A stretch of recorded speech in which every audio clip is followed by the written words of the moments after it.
Prayer is not just kneeling down and in the typical missionary fashion and praying to God, or stretching hand and praying. No, prayer is more than that. That is like you are telling the all-powerful, almighty, all-gracious God, this is what I want. But there's more to prayer. They call it doing prayer. That is work. The person who taught me the difference between saying prayer and doing prayer is Bishop Alabajo of the Catholic Archdiocese of Ibadan. Okay. He said his friend, when they were young, he went to school with Taisolari. Taisolari just returned from England and came to visit his family. He came back with his wife and went and built his house in the bush where he had his school, Mayflower Secondary School. So Taisolari came to his house, and incidentally they were starting the Oro Festival that night. So himself, his father, they were telling him, you can go now, you know. These people will start around 9, 10. So go. Taisolari said, forget it, I will go. He said, go, please, we don't want to get into trouble. We don't want anything to happen to you. He said, I will go.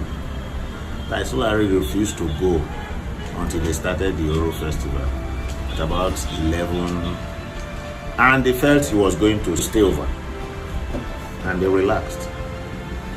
12:30, Taisolari got up and said, I'm going back. I said, what? You are going back? Everybody pleaded with him. He said no. His father pleaded with him. He said no. And Taisolari started walking. They couldn't go with him because they were afraid to come out. So Taisolari left. Early in the morning, around 6:37, father said, yeah, go and check on your friend. Go and check on your friend. You know, the half of the affair was that this man, they would have killed him in the night. So he now drove to Taisolari's house. Taisolari was sitting in the balcony. As soon as he saw, he started laughing. He said, what happened? You got home? He said, yeah, I got home. He said, what happened? He said, he thought they would have killed me. They didn't kill me. He said, now what happened? Taisolari said when he left, they actually at the town square. He saw them, but he walked right straight into their midst. Walked past them and was going. And they were all staring at him.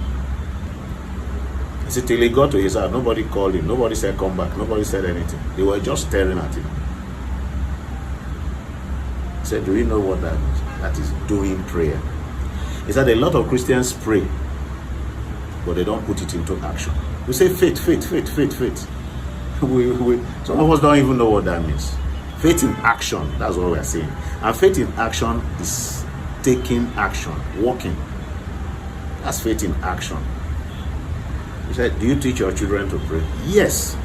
But it's not enough to say those prayers. It's enough to do it. If I want to get into the university, what do? I pray that I want to get into the university. I finished secondary school, I want to get into the university. Now, will God put me in the university without JAMB? Because my father is a registrar.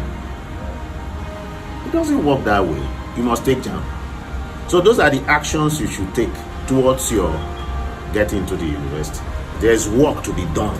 Oprah Winfrey was going to her studio every day for 25 years and sold the company at around $3 billion.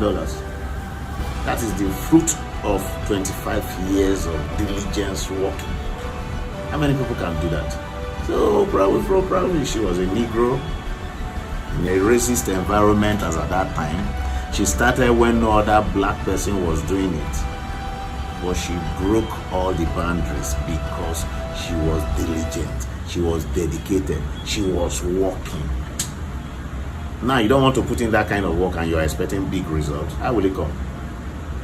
So if you teach your children that beyond saying prayer, there is doing prayer, and the doing part is more important than the saying part.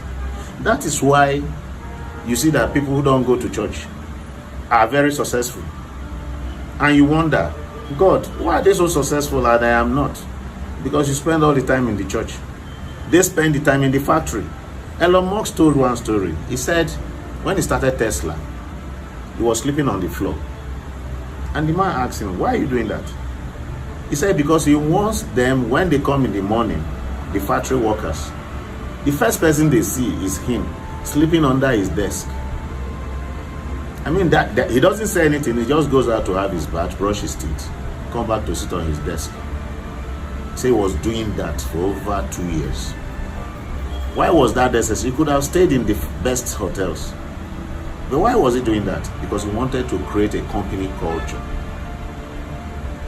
I mean, if the owner of the company you are working for is sleeping on the floor, will you tell him after 2 hours that you are tired and you want to rest? So, a lot of work is required before anything happens to you. But we take it for granted. And we say, that is why Nigeria is the most prayerful country. And I don't think we are the most successful. Because we say more prayers than do. Americans do more than say. The Chinese do more than do. I don't think there are Christians in China. But they are always doing. They work. So God will always bless anybody who is doing that thing. He will give you what you want. That's why I say your prayers are answered.